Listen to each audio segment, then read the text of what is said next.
Hey everyone, and welcome to the fourth episode of Kieran's Streamer Stories. Like always, support has been insane, and I appreciate last week you guys had a really nice feedback despite like the audio issues we had. Also, today's guest has come in like last minute, so we really appreciate them for that. And our guest today is our first non-male guest, which is nice to have. Someone that has 867 followers, is a Geogessr god, and is the owner of the cutest bunny in the world. It is DEADCAT Presents or Red Redmond. How are you doing? Hello, hi, I'm very well, thank you. How are you? I am very well. Thank you so much for coming on today, last minute. Whoop whoop. Yeah, happy. Thank you so much for having me. It's an honor. It's an absolute honor. As always, we start off these episodes with asking our guest what is their most unique bit of advice to growing community or growing your audience online. Take it away. I mean, like, I don't know how unique it is, but I think you just gotta do it. And I feel like this is my advice to so many things, particularly when it comes to creative stuff.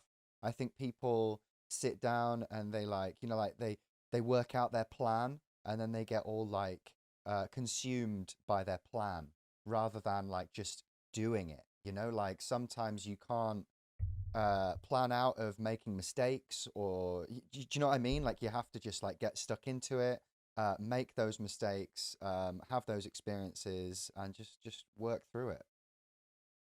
Yeah, 100%. I agree. I think a lot of people kind of and ah about streaming or whether it's Hmm. YouTube or whatever, and kind of like you say, they might plan it out but then actually do it themselves. So just consistency in doing it is just what you need basically. No, definitely. I think everyone's like always scared of making mistakes, and they want to plan ahead so that they don't make those mistakes. But I think making those mistakes is what helps you learn how to do what you do. Oh yeah, 100%. If I look back on my first streams, I'm like, what the fuck was I doing? Like, this is awful. No wonder no one watched it. But obviously, that's like you say, that's the point. Is so you can improve. Yeah, yeah. Like you need that personal experience, like yourself. Like no one can really teach you that without you going through it. Absolutely, 100% agree. So, as always in our podcast, talk to me about Baby Red, childhood stories. Where did you grow up? All these good things. Apparently, I just slept a lot. Apparently, I was a very sleepy child.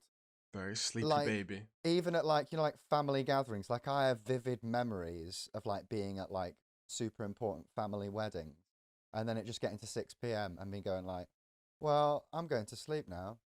And then everyone being like, well, you can't do that. We're doing a party. And I'll be like, well, there's a pile of coats over there that says I can go to sleep. Are you a Uh, big sleeper now as well?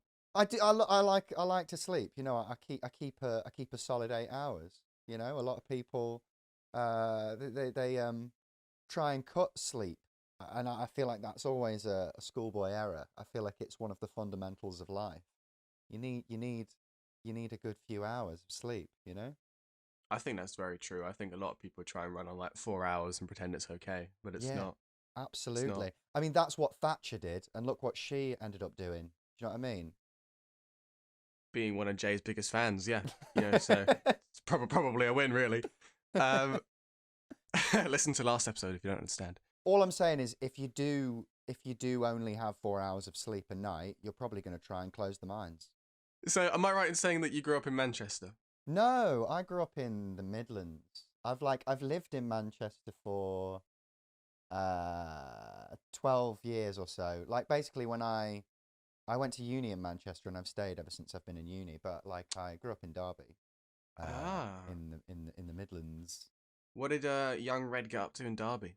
Not much. I went to school. I went to like a boarding school, and it was very intense. But I don't know, man. Like I've always done like a lot of creative stuff. Like I've always like uh drawn pictures and like I play a few instruments and stuff, and I guess like music and movies and like all of that was like a big part of me like growing up and everything. But I think I had like I played football and did a lot of like normal shit as well. I don't know. Okay, Um, well, fair enough.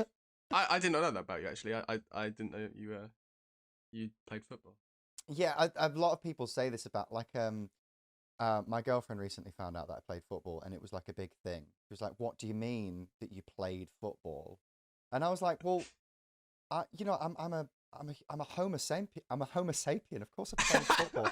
I just feel like that's such like a normal, like a part of like everyone's growing up. I But suppose that's apparently, true. it's big news. I think in my head, I've stereotyped like child you as like the person in the class that was like, I'm not playing football. Yeah, sure. I went to a football school though, so like you had to play Right. football, you know? Okay. Like, Okay. Fair enough. Fair enough. So obviously you said you went to a boarding school, which not many people get to experience or do experience.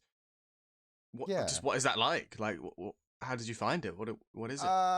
It's like it's a bit weird to be honest, because like you think it's gonna be like all magical like Harry Potter, but actually it's just a bit. I don't know.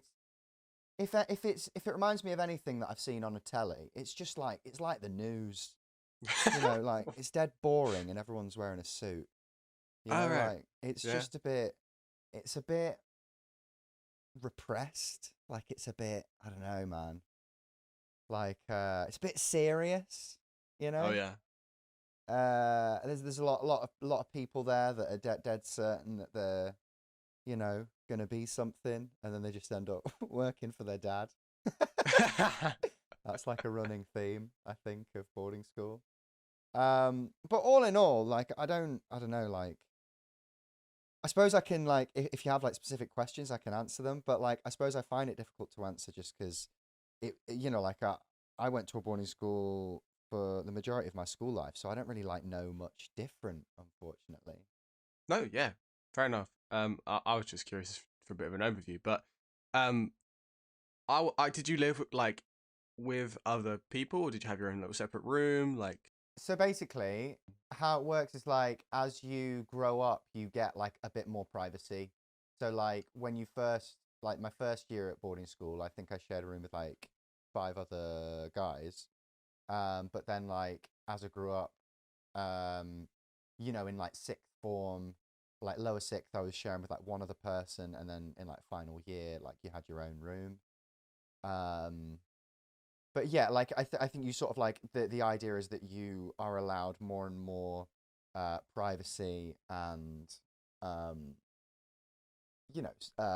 stuff as you sort of like get older, like a few more um things you're entitled to, I guess. Hey, who knew fucking entitlement would be such a big part of boarding school? hey, who thought that being able to have any privacy was was Yeah, was a privilege that only upper sixth can have? true. So you know, Yeah, the only thing that I will say is like, it's not quite as gay as people would imagine. right? Okay. It's like it's a relatively quite a homophobic educational experience. I suppose most people's educational experiences are. I suppose that's yeah. I don't think that's a boarding school thing exactly. I think that's a Yeah. very generic thing, unfortunately. Um, so did you kind of have like classes like kind of like 9 till 3, or was it more at boarding Yeah, school? I think the only thing that's different is like we at boarding school we did have half days. Oh, Not every day, but like, and this kind of blows people's minds. So like Wednesday was a half day. We'd finish at midday, but we didn't really finish at midday. Then we did like sport and stuff in the afternoon, but we'd I finish got you. lessons by midday. But here's the kicker, Kieran, and people often don't believe me when I tell them this. Um, at boarding school, at my boarding school, and at most boarding schools, you go to school on Saturday as well. Oh no. So you do 6 days a week in school. It's just that they're technically shorter. So like, and the way, so it kind of works out because we had longer holidays than like all of the other schools. Oh, okay. So Okay. it's technically the same time in class, but because you're like working on Saturday mornings, then like you're like, our summer holiday was like 9 weeks or something. Um, so like, big long holidays, and I think we had like a 2 week October half term, which was pretty cool. Holy shit. Right? That's pretty That's cool. big. That is That's big. big. You know, because you've just gone back in September and you're already being given a break. That's pretty fucking. That's huge. That's big. But I'm not sure if it's worth the trade off of working on a Saturday morning and then just having Sunday off. Yeah. Because even on Sunday, you had to go to chapel, Not chapel. right? Chapel Sunday morning. So there wasn't a single day of my school life where I didn't have to put on the school uniform. That's pretty. That's pretty Wow. bad, isn't it? That's pretty bad. fucked up, man. It's That's really fucked up. I'll tell you what it is. It's child abuse, is what it is. I think it is. I think it is. I really do think it is. So, like, I'm assuming that you just kind of did like normal GCSE A levels. Like, you don't have any special exams or anything. No, not really. You know, I suppose like we probably had, uh, you know, a fair selection of subjects compared to a lot of schools, but you know, I think I still did relatively normal subjects. You know, I suppose I did drama and art, but you know, I did English literature and religion. Oh yeah. Everyone loves a bit of religious studies. Uh, um, what were like the most unique subjects that you could do at your school? You know, I don't actually think it was like that unique. I suppose like I think they just started textiles Okay, when that's pretty unique. yeah, I think it was pretty cool. I don't think it was a subject I could take because I think I was just leaving as they were bringing it in, but they were bringing in textiles. You know, you could do like woodwork, um, and like business studies, which I think is like, which I kind of regret doing, to be honest, because I didn't realize, you know, like growing up in like, you know, a capitalist society, like money's like quite important. So it'd be good to like know how that works. Yeah, yeah. Because I don't know about you, like I left school and they were like, okay, here you go, pay your taxes. I'm like, what? What are these? How do I do that? I ain't got a clue. Shouldn't someone show us how to do that? You'd think, right? After all these years, they I might get it think right. so. Absolutely. Because I'll not lie. I've been paying my taxes for years now, and there's no fucking way I've been doing that correctly. Absolutely no fucking way. Good luck, HMRC. Red has been doing tax fraud unknowingly for years. Absolutely, yeah. Well, how else am I meant to do it? Like, no one ever taught me how to do taxes. Of course I'm doing it unknowingly. Yeah, no, that's fair enough. I mean, it's a strange way to admit it on a podcast, but hey, you know. What are they going to do? You're right, actually. What can they do? They have no proof other than you saying it might be wrong. Just lock me up for having the life experiences that I have had. Then later in life, you passed through boarding school. You went to Manchester University, like you said earlier. Uh-huh. What did you study? I studied sociology for a year and then dropped out because I still don't really know what it is. Okay, yeah, me neither. So I'm glad you did. Yeah. I just got like, I wanted to like do theatre or something fun or I don't know, just something that engaged me like in uni. But then when I told my teachers that at school, they were like, no, you don't want to do that. And I was like, oh, okay. Well, what do I want to do? And they were like, you want to do something just vague so that you can just do like theatre and bullshit in your free time, which is an awful idea in hindsight. Like, what a bunch of fucking pricks.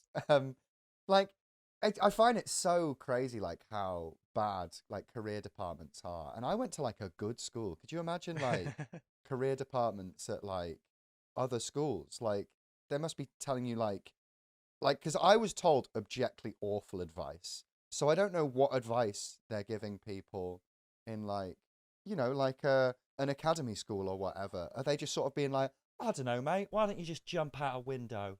You know, like, because my advice was dreadful. Yeah, just yeah. So I did that, and I just don't really know what it was. They kept trying to teach me about quantitative and qualitative statistics or some shit. Oh, Don't know what either of them are. wow. Dead boring. Dead boring. I'll be honest. I just didn't do my end of year exams, and I just joined an ABBA tribute band and toured the country. Like most, uni students eventually go on to do. It was quite bad though because I hadn't told my parents I'd just done it. So then at the end of summer, I was like, "Oh no, I didn't do that." So did you like after the sociology course? Did you choose another course to do? Yeah, I went to Salford to do media, which is as depressing a sentence as it sounds. Yeah, that doesn't sound great to talk about. That might be quite hard for you to mention on podcast. No, it's fine because like I wish I would have gone there first, to be honest, because at least at Salford, like studying media, it was like adjacent to things that I was interested in. So like, whilst it might not have been like super useful, and I certainly never describe Salford Uni as super useful, it it was engaging because like it was to do with stuff that I was interested in. You know, like there were workshops to do with like clowning or like filming. You know, like I learned how to use a camera, and I learned how I don't know. I learned how to do some basic stuff. I met some people, you know, and got some entry level contacts. It wasn't a complete waste of time like the University of Manchester was. I mean, and I don't know where people are, you know, in terms of their life listening to this podcast. But my advice for uni is always like, just go somewhere like you want to live, like in a city that you want to live, and then like, you know, like have a life and experience things and meet people. Depending on what your course is, I don't think that you should think like, oh my, this course is everything, and like if I don't do well in my course, I'll be shit. And I don't think that's the case, unless you know you're studying medicine and then I think you should probably listen, you know? Yeah, just pay a little bit more attention if you're gonna save my life in the future, or at least attempt to. Definitely. So at uni, I understand that you kind of got involved with stand-up comedy. Yeah, I actually, my freshers week of uni, I did my first gig. Because it was like a big thing for me to like, you know, just start doing it. And I'm glad that I did that way. And yeah, so I did, I think my first gig was like a talent competition called Students Got Talent. Very creative title. Very good play on words there. Very. I think I came second Oh. to an Irish dancer. Oh. Who was very good, to be fair, very talented.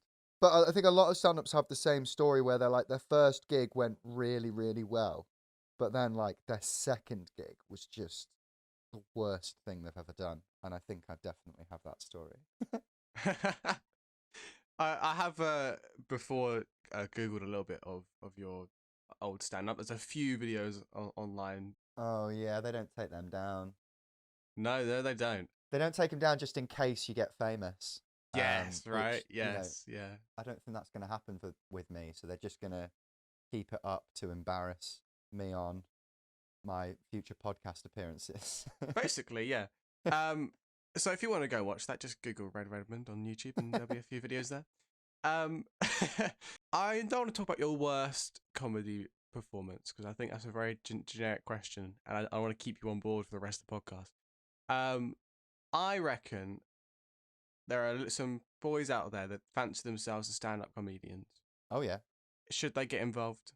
Yeah, but I don't know. Like I've a bit like I've fallen out of love with stand up recently. If I'm completely honest, like only since lockdown, and I know of a lot of people that are in the same boat. But I still have like a lot of respect for it, and I think if you want to do it for the right reasons, then I will be nothing but enthusiastic and supportive for people that want to get into it. I think people should just be like quite wary about why they want to do things, how long they want to do things, you know, like what the purpose of it is. I've just, you know, like, and this goes in all creative industries. I've seen creative industries like make people's lives and change people's lives for the better, and just, you know, make them happy and brilliant and resilient people. But I've also seen like some of these things, you know, ruin people's lives and make them sad and depressed. And I wouldn't want that for anyone listening. So, like, I'd always be, you know, like, do what you want to do what makes you happy, do it for as long as you want to do it. Um, but don't feel like you have to do it, you know, like, I think people can, like, make these things a part of their personality. Um, and, you know, like, I feel like you've all got personalities enough already, you know? Like, if it's something you want to do and it makes you happy, go ahead. But, like, just be wary that it can make you quite a bit of a narcissist. And no one likes a narcissist. People like people who are interested in others and have empathy and, don't want to chat about themselves in a green room for 20 minutes straight like some people do. Well, there you go. If you're listening, want to stand up, take that advice. You must probably have seen quite a few now big comedians in your time. Is that right? Yeah, I guess so. Yeah, definitely. Give me a few names. Well, I mean, I started like I did my second ever gig and a good few gigs when I started out with like Joe Lycett, who's Oh, obviously okay. very big now, and I love deeply. He genuinely is like just fucking brilliant, like on and off stage. Just a very, very, very, very nice guy and a very funny guy. More recently worked with James Acaster, Jason Manford, Adam Hills, Simon Amstell came to our venue last year. Um, depending on the age and demographic of our listeners, Ian Sterling's on his way later in the year. Yeah, all sorts really. And also, plenty of I've worked with quite a lot of the stars of RuPaul's Drag Race, which is very exciting. Done tour support for a couple of them. Um, and yeah, so like worked with a fair few people now. And I have to say as well, like, 99.9% of them are fucking really, really nice as well. Um, like in my time in comedy and in events and everything, I could probably count on one hand the amount of like dicks I've come across, Oh, that's good. That's really good to hear. To be fair. I think so, yeah. But when they're dicks, they're fucking dicks. Hey, if you're gonna be a dick, you might as well go all the way. You might as well really be a dick about it all. That's really cool though. Obviously, if our listeners might not know that Red kind of works like for a venue, kind of booking guests and stuff. Um, and that's kind of, I assume, how you've met most of the more recent names you listed off. Yeah, definitely. Yeah. Um, I'm a huge James Acaster fan myself, so that's really cool that you've met him. I do have a question Oh that yeah. about him. Yeah. His on-screen personality is very kind of like uh kind of arrogant, but he knows he's being arrogant and it's stupid. Yes. Is he like that away from the stage? No, he's very quiet off stage. To be honest, when he came in, and like this can be the case sometimes, like, I mostly spoke to his tour manager, and there was very much the vibe that like I think he was like in a bit of like a because I think he came in quite close towards the show. He was in like his like a zone like that he wanted to be in, like thinking about the show and whatever. So like I don't think he really wanted to be chatted to too much. Very, like I did chat to him later, and he is like very nice and chill and everything. But before the show, it was very much just chatting to his tour manager, and he was super quiet and just I think quite focused, Mm. on his set and like what he was going to do. But don't really have anything but nice things to say about him. Lovely guy, talented guy, very friendly, and would love to work with him again. A very professional answer at the end there. Very professional. No, I'm kidding. I understand it's the truth, and it's obviously really good to hear that even big names still are very nice, and they obviously care about their work as well, because obviously he was putting time to get into the zone about it all. Yeah, definitely. Can you? But putting you on the spot a little bit here, so I do apologize. Can you name any kind of things that about kind of like behind the scenes comedy or behind the scenes drag that people might not know or expect that happen? I think it's a lot more boring than you think. Um, so like I know particularly with like stand up, like 90% of the job is just driving down motorways and like eating like, you know, hula hoops out of service stations and stuff. Um, it's one of the reasons why like I'm gigging less now than I was like before lockdown. Mm. When I had just a very, very different lifestyle. Um, but yeah, I don't really want to. I fell out of love with driving 3 hours each way to gig above a pub to some relatively to people that just are just generally quite indifferent to your existence. Yeah, basically, yeah. Not to say every gig's like that, you know. Obviously, you come across some brilliant gigs here and there. But like that is true. Like the travel is what gigging is, and it's not just the travel; it's the diversions, man.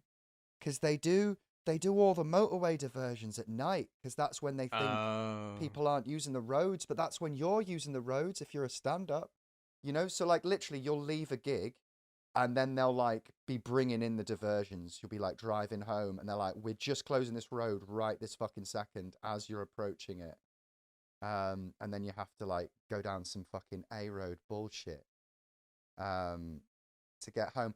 Again, and I think this is a perfectly decent lifestyle and is manageable if like you're a full-time stand-up and you're making your living from it, which I quite luckily was for a short time.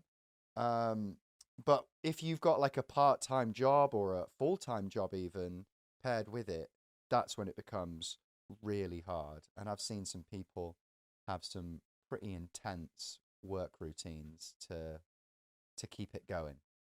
Yeah, that sounds tough, man. You really got to be committed to comedy to I think it's something I really enjoyed in my 20s, but I don't think it's something that I can manage in my 30s, unfortunately. You're too wise now. You're too Yeah, wise in the sure. world. Yeah, wise. Yeah, why not? Yeah, we'll go with that one. We are almost at the half an hour mark, which means it's almost time for Twitter game. But before that, recently you have done Panto Uh-huh. at the. Oh, I tried to remember this for the podcast. Where did you do it? Contact Theatre. The Contact Theatre. It's our first time at that theatre. It's a beautiful theatre. It is a beautiful theatre because, as mentioned in the first episode, me and various other Twitch friends of Red all went up to watch the second show, third show, fourth show. Yeah, I think it was the second like public show. We had Yeah, done I think we'd done school shows, or we'd done something. sure. No, I think you're right actually. No, I think you did come to a really early show, didn't you? I think it was the second day, but third performance. I think you're right. I think you're right. Yeah, yeah, yeah. That's what it was. It was a delight. The whole trip was a delight, but the panto was really enjoyable, and obviously, you played a fairly big character in that panto. Yeah, yeah. Thank you so much for coming, and I hope you did enjoy it. No, I really did, and it was a little bit strange, like seeing you in real life doing a panto and not on a screen playing Geogessr, you know. Yeah, absolutely. But yeah, no, I really enjoyed it. I thought generally that you were brilliant. You've done panto for a long time, haven't you? Yeah, I think it's 6 years now. Like every Christmas as well. What's that about? Why are you doing panto for? So I think it would have been like 8 years ago. I was working at a theatre, the Dance House Theatre in Manchester, and I worked there over Christmas. For some like extra Christmas money and whatever. Um, and I was an usher. Whilst I was at uni. You know. Um, and I watched this panto, and I think I watched it like 6 times in a week. The first week I was an usher. And I just like I didn't think I would, but I just really really liked it. I really really enjoyed it. Something about the comedy in it was, I thought, was all just quite well timed, and it was quite well written. Like it just felt like there was a rhythm to it, and I've always like appreciated like rhythm in comedy. So I basically like I kept asking the people who worked at the theater if they could get me an audition, and I kept like pestering the people that worked there, and then pestering the director. And after like a year of pestering, they got me on audition for the panto the following year, which I auditioned for, but I didn't get. I didn't get. So then Oh. I went back to the theatre that the next Christmas, and I watched the next panto, and same again, and then I kept pestering them for an audition, and I think in the end I helped move a load of costumes with one of the directors.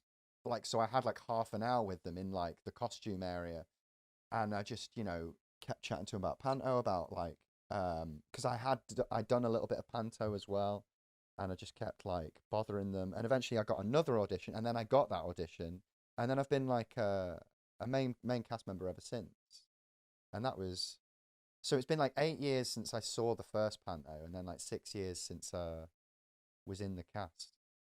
Hey, commitment. Yeah, yeah, and it's been Lots of loads of commitment. fun. Yeah, it looks loads of fun to do, and obviously I've seen bits on your Instagram of like behind the scenes. It all looks really fun, and you all look like you really do get on together. Yeah, we just really we really love working with each other. It's a lot of fun. Well, that must make it so much easier as well, right? Yeah, I mean I always that's my like trick for and tip for life in general. It's just like working with people that you enjoy being around. I'm lucky enough to have that at my panto, and I'm lucky enough to have that at the venue I work at throughout the year. So I think just working with people that you like being around is super important. Yeah, definitely. I do agree with that. You did a lot of shows for this panto. I did not as much as Chris Johnson, Not as much as Chris Johnson. the Hopefully a future guest. Wink, our wink. friend and former CBBC presenter Chris Johnson, who did 60 shows throughout Christmas. We did, I think we managed just about 30, and it was a lot, particularly on like the 2 show days, and particularly like the shows with like the school shows where you just get shouted at for 3 hours. That must have taken a toll on you.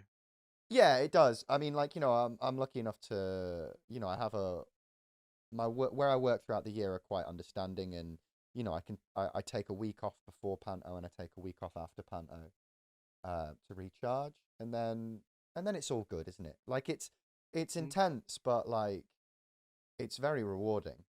Oh, I bet it is. I bet it is. Especially if you have like a really big song or numerous songs throughout. I imagine that must be really hard on the voice. Oh, definitely. Yeah. I mean, I was lucky in that this year I think I only had like one song, and it was like a duet.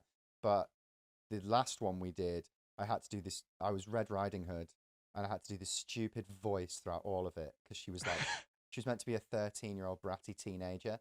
So she just sounded like this. So I had to do that for the whole show, and I had 2 songs, and like it was real tough. Trying to sing fucking Teenage Dirtbag. Yeah, it's just really, really hard. That sounds beyond what I can imagine doing. I saw your outfit for your Red Riding Hood like as like a throwback post. It was very good, wasn't it? Yeah, it's a good outfit. We had a note after dress rehearsal because my skirt was too short. Basically, like, because I'm meant to be a 13-year-old, like I just got this note from the director that I look too slutty. Oh, which is fucking horrendous. Red playing a 13-year-old girl being too slutty. I have a lot of regret.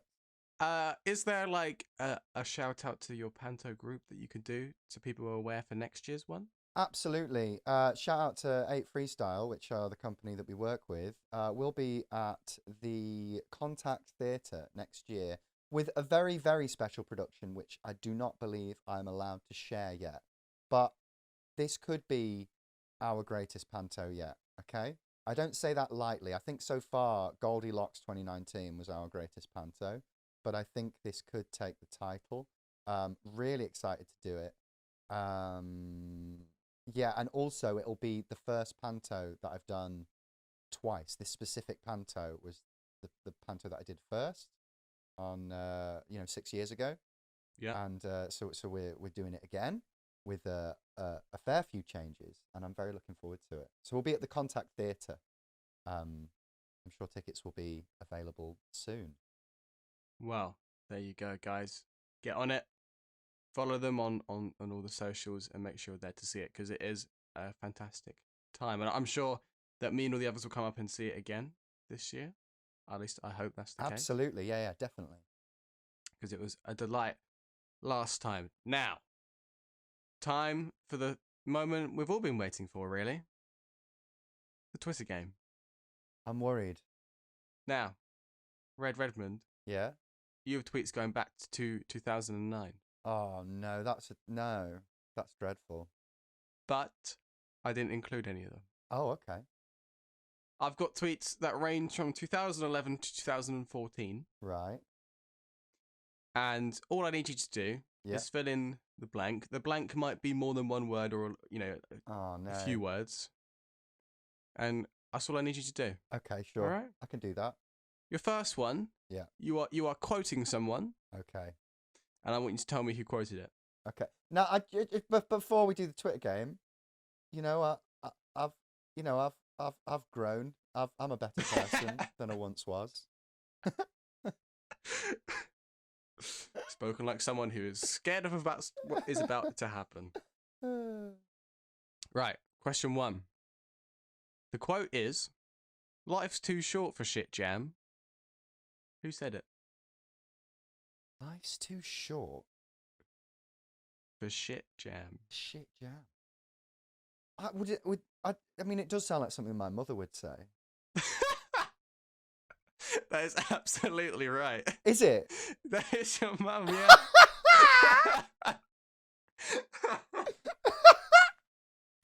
Oh, that's I was brilliant. convinced I was going to get you on that one because I thought you'd go for a celebrity or something like that. That's But so no. funny.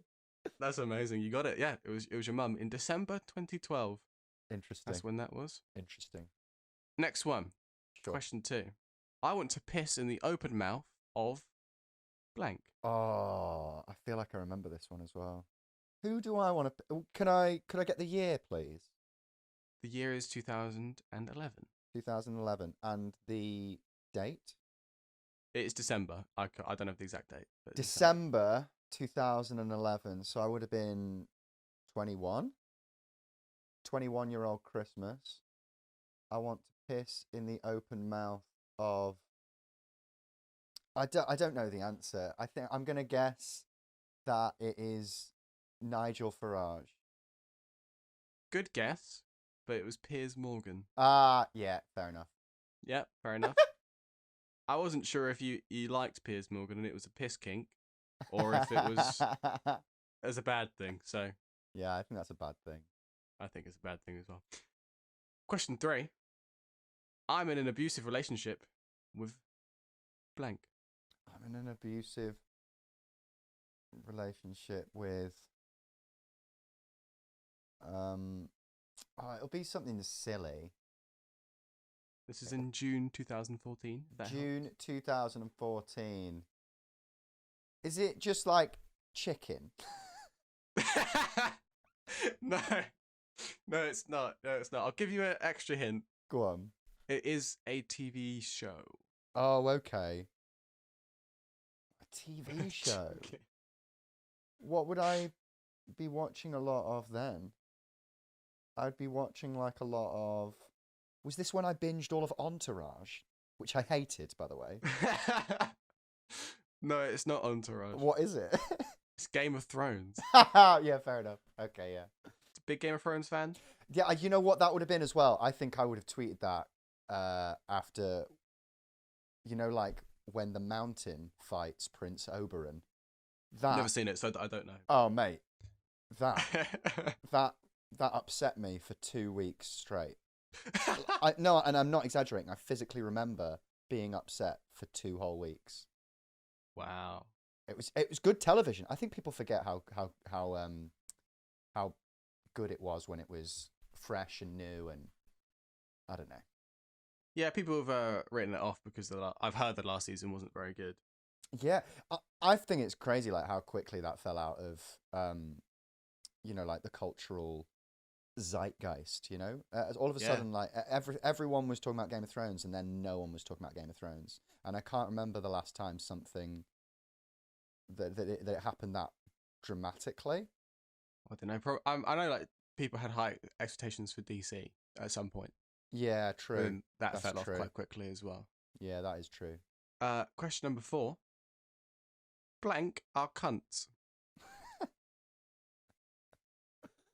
Is it these questions? No, it's not. No, I don't know, Nazis? Well, that sentence is right, but it's not what you tweeted. You tweeted about poets being cunts. So... Wow. Oh, yeah, I have sat through a lot of poetry. I'm sorry about that. I'm really sorry. You got a lot of resentment there, haven't you? The thing with I do have tremendous respect for poets. The thing that I find with poetry is that I think like it can either be really fucking good or it can just be the shittest thing ever. And like I have seen some amazing poets, but like I think like even like quite good poetry is a bit shit. I think like only top tier poetry is like really good, and then everything, all other forms of poetry, is just like a real slog. There's no middle ground. It's either amazing or it's shit. Yeah, absolutely. Question number 5. We're almost there. Pretty sure I'm having a breakdown. I just cried at blank. September 2014. I just cried at Pokemon. No, you cried at traffic cops. Traffic cops. Oh no. I must have been in a bad place. Yeah. What happened on traffic cops? I don't know. I don't know what happened on Traffic Cops. But I mean, those shows are quite mean-spirited. Like my parents love them, because it's just police bullying, people on mopeds, isn't it? But like it is really, yeah. I always find it quite sad. Like they'll watch Can't Pay, We'll Take It Away, and that depresses me. It is sad, that, isn't it? It's very sad, isn't it? Yeah. Like I saw a great thing on Twitter the other day of like someone was spoofing every reality show from the 2000s, and like I'm gonna butcher it, but they were like something like, these benefit claimants aren't only poor, they're also fat. like that was every TV show for a while. Quite a mean-spirited country. 2 more to get through. Okay. The law's getting stricter. Nowadays, you can get arrested for a tweet. Back in the 70s, you could even get arrested for what? Fucking kids. That's right, yeah. Yeah. You tweeted that in 2014, so that's a good memory. Banger tweet, that. It was a banger tweet. It is a banger tweet. Just wanted to just let everyone know you talk about fucking kids online, basically. Wow. In September 2014, you tweeted one account 13 times in one sitting. I did. What was that count? I know this. Oh, yeah? I tweeted Barack Obama, and I tweeted him the lyrics of I Can Be Your Hero by Julio Iglesias. That is amazing, but that is not the What? tweets I have down. No way. What? So I've just admitted. I didn't even find that. I didn't even see that. I've just admitted to some creepy shit. I don't know then. I have no fucking idea. What? No, hang on, let's not go over that. What? Talk to me about that one. Well, I don't know. I had a free afternoon. That's what we all do, really, isn't it? I'm sure he appreciated it. I don't know. Why? What did I do? You tweeted Channel 5 TV. Did I? 13 times in one sitting in September 2014. Oh, no, I'm not. I don't know if I'm going to be proud of these tweets. What have I said? I imagine that from the tweets that you were watching some kind of TV show about driving. Okay. Or learning to drive. Sure. Because the first one was simply kind of like, oh, Channel 5, do you not think women can drive? Oh. Yeah, a little bit like that. And it escalated from there a little bit. Did it? It did a little bit. Oh no! Oh god! I'll get them up because I don't want to misquote you by accident because that would be very poor of me. God. So I'll just get them up real quick. Oh, no. I know exactly how to find. Oh god! I can't remember this at all. As well, I have no memory of this. So your first one was, "Hi guys, do you think it's acceptable to broadcast a show called Don't Teach Your Wife to Drive?" Oh, okay. One tweet. Second tweet. Seriously, do you not think Don't Teach Your Wife to Drive is incredibly misogynistic title? Well, you know. Third tweet. Do you think it's fair to enforce negative stereotypes of women in the 21st century? Oh god. Fourth tweet. Just keep like just restating the same question, just in a different order. Yep, absolutely. Brilliant. Good tactic. The fourth one, a little bit more direct. Oh, Do you not like your wife? wow. Who is Channel 5's wife? Channel 5+1? No, Channel 5 HD, I reckon. Fair. Is it only married women that can't drive, or do you think single women are crap too? Oh, okay, yeah. Good. That's a good, at least that's a progression of the theme. It is. Yeah, it is. There's a story being involved here, Oh, you know. no. Do you believe in other negative stereotypes, or do you harbour all your prejudices towards women? All right. Oh. Do you think black people can't swim? Wow. Heavy. Wow. I don't know. Yeah, I'm not sure about that one. I'd back out. I'd back out now. Then it kind of goes back to its original course. In general, do you think women are worse drivers than men? Oh, okay, yeah. Why won't you reply? I just want to know why you hate women. I mean, I think I know why they won't reply. I think I do as well. I think "Don't Marry Your Driving Instructor" would be a more fitting title. Oh, yeah. Oh, I see what I did there. What about divorcees or widows? Are they bad drivers too? Are you planning a spin-off called "Don't Teach Your Husband to Cook"? That's quite a good idea, actually. If they'd release both at the same time, I think I'd be less angry. I think you would be, yeah. It's what, like, I was always like, I wasn't necessarily anti-page 3. I just think they should have added some dicks to page 4 or whatever. Yeah. You know? Yeah, I think so. Probably, yeah. Like, I think, like how there's always, like, quite strict costume regulations or outfit regulations for, like, volleyball players, like female volleyball players at the Olympics. Yeah. I think, like, if they are going to insist on that being a thing, then I think, like, the ball boys at Wimbledon should just be in jock straps, you know? And I feel like that would be a fair trade-off. Yeah. No, I think that's fair. You know? I do think that's fair. I'm not, like, pro-censorship. I just think that we should be a bit more equal in how we objectify other people. Yeah, let's objectify everyone rather than absolutely. We're not children, please. That was probably good to get in there.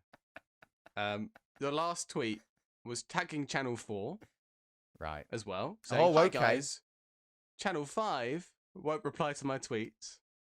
Do you think "Don't Teach Your Wife to Drive" is an acceptable title for a TV show? So needy. That is some needy tweeting. I just want to let you know that none of these tweets got a like or a retweet or anything. I mean, why would they? Just letting you know that not even the first one. No. Got any No. Definitely not. Any traction there. Why would you like any of them tweets? What happened there, mate? Well, I think I was just fighting the good fight for against women's oppression. Honestly, can't argue that. Yeah, I mean, like I did say when I knew we were doing this, that I was worried about, like, the boring tweets that you'd find, and I would consider these to be a thread of boring tweets, because like I'm the sort of person who, and I don't do it anymore, but there was a time when I'd, like, tweet Sainsbury's if I was unhappy with my shopping. There was a few of that, but I wanted some.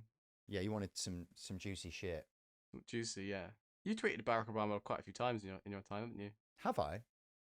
Yeah, all in 2012. So after 2012, you weren't interested in Barack Obama. Well, I mean, he was a big deal. You asked him if he was a fish, what fish he would be. All right. Did he get back? Did he get back to us? No, he's still working on that. But that was in reply to him tweeting out about his pre-game interview with someone, just completely irrelevant to that. Yeah. But it's a good effort, to be fair. You've got to grab his attention. Enough Twitter for one day, I reckon. How you feeling? Yeah, good, actually. It's not as bad as I thought it was going to be. No, I couldn't find anything too bad, to be honest. So you've censored yourself well. I've deleted it all. 15 minutes into the podcast, let's start talking about streaming. Okay. Why did you start streaming? It was lockdown. I was bored. I'd watched streams for a while. Like, I watch people stream. I've always enjoyed watching, like, Let's Plays on YouTube and stuff. Oh, yeah. I quite like, like, how long form some of it is. You know, you sit down and you can just watch like an hour of just someone working something out, and I quite like the pace of that. Um, I find like I have a weird relationship with television because like sometimes I want to watch something but I don't want to pay attention to something, and I feel like streaming is like perfect for that. Um, you know, like I think certain types of reality TV are quite good for that. But sometimes, you know, a lot of TV shows at the moment are being made for like you know, like your complete undivided attention. And I think sometimes I just want to sit down and just chill out, have a smoke, and like just watch something quite passively. And I think like streaming's dead good for that. Um, and then there's obviously also like the community element, which is a thing that took me a while to understand. But like, I think that's the big draw to something like Twitch is like hanging out with people um, in a way that you don't normally hang out with people because normally like you all organize to like go to a specific place at a specific time and it's like a big deal, you know, like it's a night out or it's someone's birthday or it's a meal or something. But like streaming, you're all just hanging out in like a very relaxed, you know, like you're all sat at home in your bedroom or whatever, just chilling out in your own space, and it just feels a bit more calm and conversational. I'm just always like the sort of person that would prefer like uh, a chat in like a quiet pub than like Mm. you know a big night out or whatever, and I feel like that's what Twitch is. Yeah, definitely. That's definitely the vibe I get from your streams as well. It's just nice and chill, chat whilst something happens in the background that I don't have to Yeah, pay attention to. absolutely. Yeah, yeah. Yeah, so you mentioned in lockdown that was when you started streaming. That's when I found you as well. And and yeah, so was that just kind of like was that just to cure boredom, or was that for other reasons? Yeah, I think so. I mean, I started streaming. I would only do when I first started streaming. I would only do streams in drag, and it was like Ah, based because I was like I was working a lot as a drag queen at the time when we went into lockdown. It was like a way of me like keeping that character going. So I would do a lot of streams in drag, and like we would the whole thing when I started the channel was I'd do streams in drag and I'd play Sega Mega Drive games. So like games that I played when I was much younger, and could play again now that I had an emulator. Um, I did that for a while, and the only reason I stopped doing the streams in drag was because like I was like I'd have you know like, for me to do my makeup it takes me an hour to 2 hours, um, and so you're having to do that before every stream, and it was like becoming like a big chore. And like I think I very early on realized that I wanted streaming to be like chill and calm and casual, so like I stopped doing it in drag and I changed my channel name, and um, yeah, I think that was a good idea as well because I think you need to be like relaxed and just a bit calm while you're streaming. Like I think if you're all tense and worked up, I don't think that's like enjoyable to watch. no, definitely, Unless you know you're playing a horror game and that's like a part yeah, yeah, of it, you know. yeah. But that's kind of like that's the only time that you can be stressed and it's enjoyable for the viewer. Sure. So over lockdown, you streamed a lot of GeoGessr. I did, yeah. That was I would say your main game for a long period of time. I think it was, yeah, yeah, yeah. I think GeoGuessr is the closest I've become to being like, you know, like streaming a specific game. Because I think I've always been like a variety streamer, but there was a time when I was basically a GeoGuessr streamer. Oh yeah, definitely. Yeah. And you know that might come back as well. Who knows? Hey, keep an eye out on the old Twitch for that. So I've been learning a lot of GeoGuessr recently. I've been like back in training.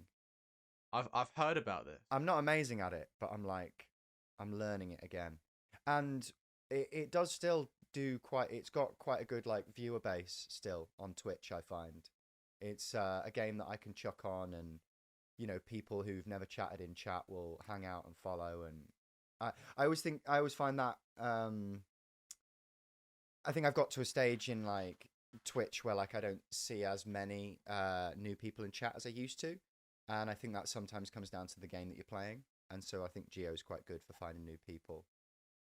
Yeah, Um, no, I totally agree. I remember when you streamed Geo a lot, there was a lot of kind of people that are now part of our community that came in just because they like Geogessr. Yeah, definitely true. Um, Yeah. and there's definitely like a Geogessr meta as well, right? That, Absolutely, yeah. There's a lot of stuff to learn. The problem is like there's just so many people who have like that really absorb this information. Like I'll never be a very good GeoGuessr, but I am a good GeoGuessr streamer because like I let people play along with me. So if I've got someone in chat who just knows more than me, that's absolutely fine. As long as they like explain their working out so that we're all learning, then I'm happy to follow chat's lead. just like maths, you got to show you're working. Yeah, Otherwise you absolutely. don't get the marks. Yeah. Absolutely. No, yeah. I remember you had quite a high streak at one point. I did, yeah. What was the number? 248. Wow. That's country streak for those that aren't unaware. You just have to guess what country you're in rather than the exact location. Is that the one that I think we lost it on some absolute bullshit as well. I believe it was like one of those border issues. I believe. Maybe, yeah. It was either because the border on Bhutan is a bit glitchy in the game, but there's also I got a really really long streak ended because we were on the island of Midway, and I'm quite versed in my World War II history, and the island of Midway it's called Midway because it's midway between Hawaii and the United States, and it is an American province or an American state or principality or fucking whatever. Yeah. So I guessed United States, but in GeoGuessr it's like its own territory or something. And I was like, but it is owned and operated by the country of America. But yeah. You're still sorry over that, aren't you? Yeah, I'm still pretty furious. Yeah, no, understandable. I mean, that's quite bullshit to be honest. No, but the Geogessr streams are always really fun, always really chill. I remember like I probably participated like in actually guessing the country like twice in like the it could 50 be hard. streams that you did. Yeah, I'm my geography is terrible. My observational skills are terrible. But my point being is I still sat in the streams and it was just really nice. Like you said before, it's really easy casual viewing, just kind of chatting with people in chat, making jokes about things, and I didn't really even play the game, and I still enjoyed my time there. So yeah, it's really fun. I think the only downside is like when you get stuck on a country that you really don't know, and then you've got to like traverse dirt roads for half an hour.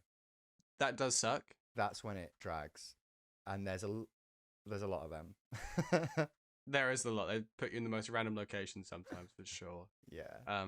But I guess that's what chat is kind of for. Then just to keep, then you start waffling about tweeting Obama song lyrics, Yeah. True. And that kind of keeps it going. So we're expecting more Geogessr streams soon? I think so. Yeah, absolutely. It's a game I'd like to play more of. It's a game that I'd like to learn more of. Yeah, I mean, like, I think I made a decision recently where I wanted my channel to be exclusively for chill games. Because there was a while when I think I was playing a bit too much like shooters, and I'm not a good shooter. It's just something that I enjoy playing FPS games every now and then, but it's not a thing that I think I'm good enough at to really like broadcast it, but I think there are some, but then I think there is a gray area. Like I recently played all of Far Cry New Dawn, and I played it with friends in Discord. So I did kind of stream it, but I did it in Discord because I didn't want it to be on my main channel. And I think in hindsight, I probably should have put that on my main channel. It's there's something about the Far Cry games that it's not quite as intense and shooty as like Apex Legends when we played that. I don't think it's as intense as Overwatch. I think it's easier to watch. So I probably should have streamed that on my main channel. And then also I think at some point I'll bring back the Alien Isolation streams because I thought they were quite fun. Oh yeah, they're good fun. But like, I think in general we aim for stuff to be relatively chill. Yeah, or at least for like conversation to be a big part of it, and not like the game isn't necessarily the only focus. Oh yeah, definitely. I think that's what a lot of streamers have to do nowadays because it's such a populated market. Yeah, definitely true. Yeah. So it can't just be the gameplay 99% of the time, unless you're like of the top 1% of players or something like that in that game. Yeah, I You think you have just to. need to really understand how to play certain games, because I think so much stuff is like intuitive. Mm, definitely. I look forward to more chill times on your channel. Absolutely.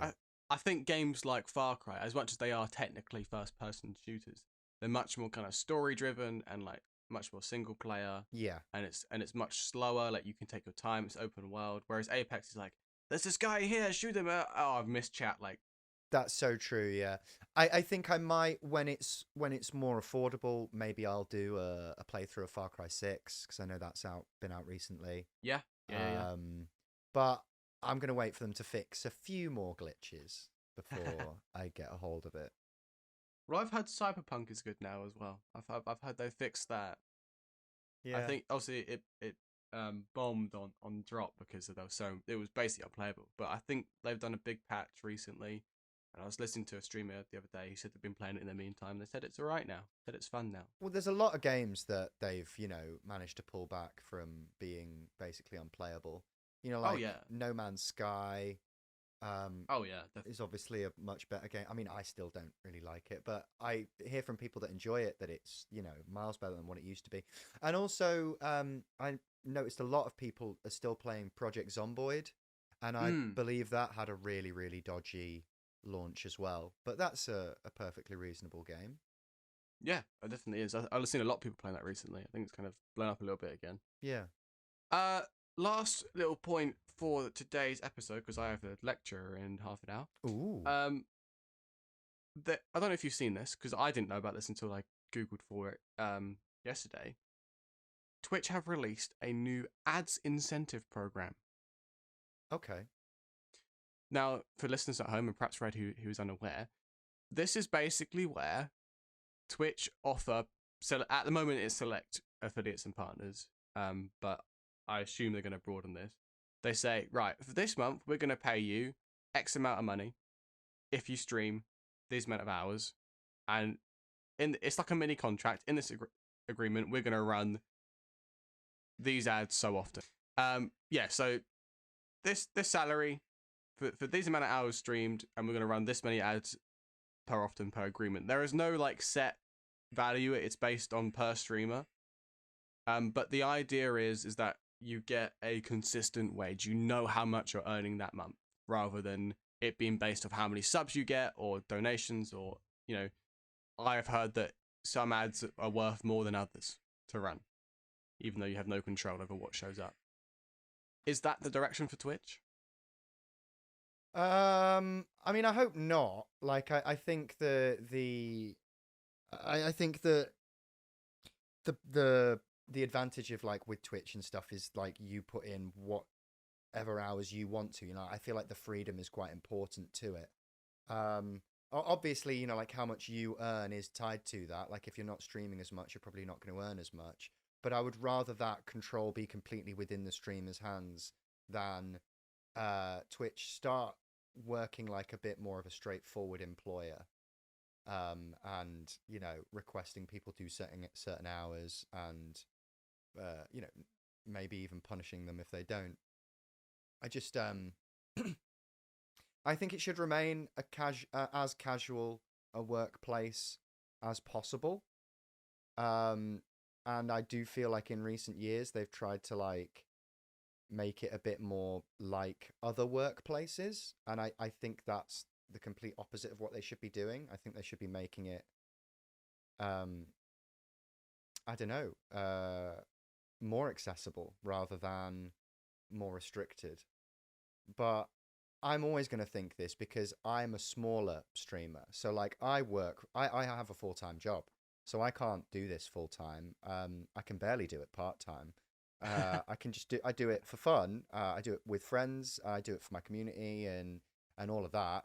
And it's lovely when I earn some money from it. However, particularly in the last year, due to the changes that Twitch has brought in, they've made that more difficult. Like, I am earning less, and it's harder to earn more when you're a smaller streamer that aren't doing serious hours, and that really sucks. But I know why they do that. They do that because they can, if they can create an advantage for their bigger streamers that disadvantages their smaller streamers, they're going to do it because it will result in more money for them. So it's unfortunate, but it's going to happen, isn't it? I think so. Yeah, I think the program is good for really big streamers. The thing that I'm waiting for, and I'm kind of surprised it doesn't exist yet, is there should be a site which is Twitch, right? But it isn't. Like how like Twitch is just fucking. Anyone can set up an account and anyone can just start streaming. Is there not room now for like an actually curated streamer service? So like a site where everybody on the site, everyone streaming on the site is a professional who has been scouted and chosen and is managed, like has a manager, and they genuinely like discuss their plans and their hours, and everything is like curated and like properly done. Because if there's one thing that I really fucking hate about Twitch, it's the discoverability. It's shit. Like you just spend hours clicking around, and like I think that a lot of people's streams are built for their returning audience rather than a new audience.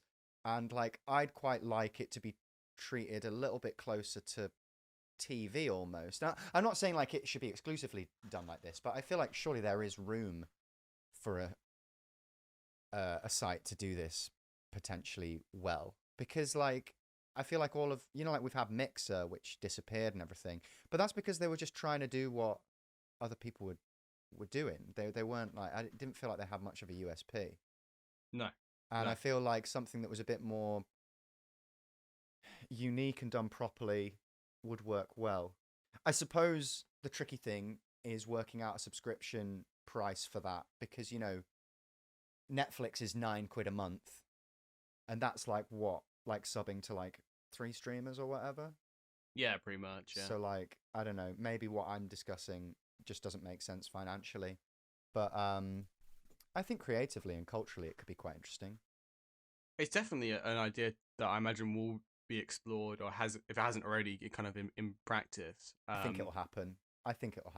Because I think you're going to have a huge workforce of people who can stream to quite a high level, but probably, through whatever reasons, don't have a massive of their own community. But like, they do have skills in terms of streaming and whatever that could be used by other brands. Yeah, I could see that happening. Me too. I think that wraps up this episode. Cool. I think that wraps up nicely. Red Redmond, where can they find you? You can find me online. You can find me on like Twitter, Instagram, Red Redmond. You can find me on Twitch at DEADCAT Presents. And you can find the wonderful venue that I book comedy and drag shows for in Sheffield. It's called the Lead Mill. We run comedy club first Wednesday of every month, and top quality tour shows all year round. It's a good venue. You should come visit. There you go. You've got no excuses now. You've got Lead Mill, you've got Contact Theatre, and you've got Twitter and Twitch. You got to do one of those. You got to do one of them. Thank you so much for coming on, Red. No problem. Thank you so much for having me. What a great podcast, and well done you for organising all of this. Thank you very much, mate. I've really enjoyed this episode. It's been very interesting. Yeah, I've loved it. I hope that you viewers feel the same way as well. If you are listening and you're not following us on Spotify, that'd be great. If you're not subbed on YouTube, that would be great. We're still working on Apple Podcasts. They still don't like me. They still don't think that my account is real. But hey, they're missing out on this great content. Any last words, Red? No. I think we've covered it all. Do you want to tweet Channel 5 anything else, or are we sorted? Oh mate, they're gonna fucking. I'm gonna add a tweet to that thread after this. I think you should. I really think you should. Thank you so much for listening, guys, and I will see you in the next episode. Bye.